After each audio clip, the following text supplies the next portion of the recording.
ఉక్కు నిర్వాసిత గ్రామం 76వ వార్డు నడుపూరు పైడితల్లి అమ్మవారి జాతరను ఈ నెల 10వ తేదీ మంగళవారం ఘనంగా నిర్వహించనున్నారు. ఈ మేరకు గ్రామ ఉత్సవ కమిటీ ఆధ్వర్యంలో పోస్టర్ను ఆవిష్కరించారు. ముఖ్య అతిథులుగా ఇంటక్ జాతీయ కార్యదర్శి మంత్రి రాజశేఖర్, వార్డు కార్పొరేటర్ గంధం శ్రీనివాసరావు పాల్గొన్నారు. ఈ సందర్భంగా ఉత్సవ చైర్మన్లు మంత్రి శంకర్ నారాయణ, ములగపాక అచ్చినాయుడు మాట్లాడుతూ నిర్వాసిత గ్రామమైన నడుపూర్లో ఏటా అమ్మవారి జాతరను అంగరంగ వైభవంగా నిర్వహిస్తూ వస్తున్నామని, ఇది గ్రామస్తుల సహకారంతో జరుగుతుందని తెలిపారు. పండుగ తర్వాత గ్రామస్తులందరితో సమావేశం ఏర్పరచి అమ్మవారి ఆలయ పునర్నిర్మాణం కోసం చర్చించడం జరుగుతుందని తెలిపారు. జాతరలో ఎలాంటి ఇబ్బందులు లేకుండా చర్యలు తీసుకుంటామని చెప్పారు. కార్యక్రమంలో ముమ్మన మురళి, తాటికొండ జగదీష్, రౌతు గోవింద్, మంత్రి నరసింహమూర్తి, పీత రమణ, పాత్రుడు, ముత్యాలు తదితరులు పాల్గొన్నారు. పైడిమాంబ అమ్మవారి మహోత్సవ సందర్భంగా మరి ఈ పోస్టర్ అనేది ఓపెనింగ్ చేయడం జరుగుతుంది. ఈ పోస్టర్ ఓపెనింగ్ వచ్చిన పెద్దలు మరి గ్రామవాసి ఐఎన్టీసీ జాతీయ నాయకులు పెద్దలు రాజశేఖర్ గారికి, అలాగే స్థానిక మరి ప్రతి సంవత్సరం అమ్మవారి పండుగ నడుపులు చాలా దిగ్విజయంగా ఘనంగా జరుపుకుంటున్నాము.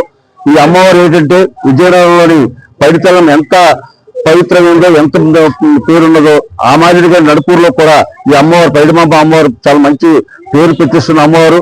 ఈ అమ్మవారి వాళ్ళు గ్రామం కానీ చుట్టుపక్కల పరిసర ప్రాంతాలు కానీ సుభిక్షంగా అందరూ సురక్షంగా ఉండగలుగుతారంటే ఇలాంటి అమ్మవారు ఉండబట్టే వీడు అందరూ అమ్మవారి కటాక్షాలు ఈ ప్రాంతం అంతా ఉన్నారు. కాబట్టి మరి ప్రతి సంవత్సరం మాదిరిగా ఈ అమ్మవారు ఈ మామూలుగా ఈ కార్యక్రమాలు ఘనంగా జరుగుతున్నాయి. ఈ సంవత్సరం 3వ తారీఖు నుంచి 10వ తారీఖు అమ్మవారి ఘటా ఊరేగింపు కానీ, శనివారం నుంచి సాంస్కృతిక కార్యక్రమాలు కానీ, అలాగే మరి మంగళవారం మెగా ప్రోగ్రాం కానీ అన్ని ఉన్నాయి. శనివారం డ్రామా, ఆదివారం నాటకం, సోమవారం తొలిల ఫంక్షన్ సందర్భంగా ఒక డూప్స్ నాటకం ఒకటి, బుర్రకథ ఒకటి, ఆర్కెస్ట్రా ఒకటి, ఇలా అన్ని ప్రోగ్రాం పెట్టాము. అలాగే మంగళవారం కూడా మెగా ఆర్కెస్ట్రా పెట్టాము. వీటన్నిటికీ కూడా గ్రామ పెద్దలు కానీ మా కమిటీ సభ్యులు కానీ అందరి సహకారంతో ముందుకు వెళ్తున్నాం. కాబట్టి ఈ పండుగ ఇంకా దిగ్విజయంగా చేయడానికి మేము ప్రయత్నిస్తాము. అలాగే మంగళవారం అనుప మహోత్సవం జరుగుతుంది. ఈ అనుప మహోత్సవంలో కూడా ఇక్కడ ఈ ప్రాంతం అంతా కూడా ప్రసాదాలు వితరణ జరుగుతుంది.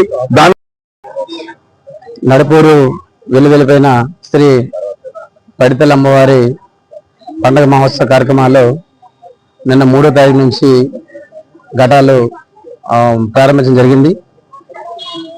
ప్రతి సంవత్సరం కూడా మాదిరిగానే ఈ సంవత్సరం కూడా యాక్చువల్గా నిన్న పౌర్ణమి అయినా సరే, నిన్న గ్రహం అయినా సరే రాత్రి 9 బాగా లేట్ అయిపోయింది.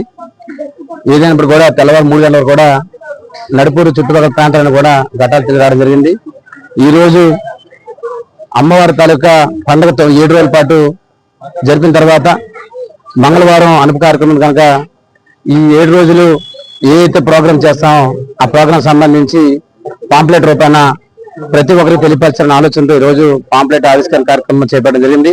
ఈ కార్యక్రమానికి ముఖ్య అతిథులు పెద్దలు జాతీయ ఐఎన్టీసీ నాయకులు మంత్రి రాజశేఖర్ గారు, అదేవిధంగా ఈ పైడితల్లి అమ్మవారి టెంపుల్ గ్రామ కమిటీ చైర్మన్ అయినటువంటి శంకరనారాయణ గారు, అదేవిధంగా మరో చైర్మన్ అంటే అచ్చినాయుడు గారు, జగదీష్ గారు, మన పాత్రుడు గారు, అప్పలరాజు గారు, పీతరామన్ గారు, అదేవిధంగా నర శ్రీనివాస్ గారు, రౌతు గోవింద్ గారు, మన సన్యాసి గారు. ఈ 7 రోజుల పాటు మనకి ఎన్ని పార్టీలు ఉన్నా ఏమున్నా సరే గ్రామ తాలూకా పండుగ కాబట్టి అందరూ కూడా ఐక్యతగా మన ఈ 7 రోజుల పాటు అమ్మవారి తాలూకా ఉత్సవాలు ఘనంగా జరిపించి ఫలానా ప్రాంతంలో ఎంతో విజయనగరం పైడితల్లి అమ్మవారి పండుగ తర్వాత గ్రాండ్ గా జరిగే పండుగ మన నడుపూరులో ఉన్న అమ్మవారి పైడితల్లి పండుగ.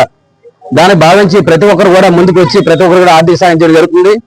లాస్ట్ ఇయర్ మీద ఈ సంవత్సరం ఇంకా బాగా చేయాలని చెప్పేసి కమిటీ నిర్ణయించుకోవడం, ప్రతి ఒక్కరు ఆర్థిక సాయం చేసి ఘనంగా చేయాలి. ఎటువంటి అవాంఛనీయ సంఘటన జరగకుండా 7 రోజుల పాటు ప్రతి ఒక్కరు కూడా నాజీవన బాధ్యతగా మన కార్యక్రమం చేయగలిగితే ఎటువంటి ఇబ్బందులు ఉండవు. ఇంకో విషయం ఏంటంటే మనం ప్రతి సంవత్సరం కూడా పండుగ ముందు ఏదో చేయాలనుకున్న తర్వాత ఉత్సవాలు అనేవి ఈ ప్రాంతంలో ఎంతో విశిష్టత కలిగినటువంటి పండుగ. దీని సోమవారం నాడు 2వ తేదీన చాటింపు అనేది వేయడం, మరి నిన్న గ్రహణం వచ్చిన వెంటనే మళ్ళా ఆలయాన్ని అంతా కూడా శుద్ధి చేసి మరి అమ్మవారికి అనేక రకాల పూజలు జరిపిన తర్వాత నిన్న సాయంకాలం నుంచి మరి ఊరేగింపు చేసే కార్యక్రమం కూడా చేపట్టడం జరిగింది. ఈ ఉత్సవాల సందర్భంగా ఒక పోస్టర్ రిలీజ్ చేయాలని చెప్పి సంకల్పించారు కమిటీ వారు. శివరాత్రి నుంచి కూడా కమిటీ అంతా కూడా నిర్విఘ్నంగా ఈ కార్యక్రమం జరగాలని పూజలు చేస్తూ ముందుకెళ్తున్నారు. మరి ఈ పోస్టర్ ఆవిష్కరణ కార్యక్రమంలో ప్రత్యేక ఆహ్వానితులుగా అతిథిగా ఇచ్చినటువంటి మిత్రులు ఈ వార్డు కార్పొరేటర్ అయినటువంటి గంధం శ్రీనివాస్ గారు, అలాగే ఈ కార్యక్రమంలో పాల్గొన్నటువంటి ఈ చైర్మన్ శంకరనారాయణ గారు, అలాగే మునపాక అచ్చెన్నాయుడు గారు, ఈ పాల్గొన్నటువంటి గోవింద్ గారు, మురళి గారు, జగదీష్ గారు, పాత్రుడు, అలాగే రమణ, పల్లవ అంపలరాజు గారు, మూర్తి గారు కానీ, సుబ్బారావు గారు కానీ, అలాగే సుదర్శన్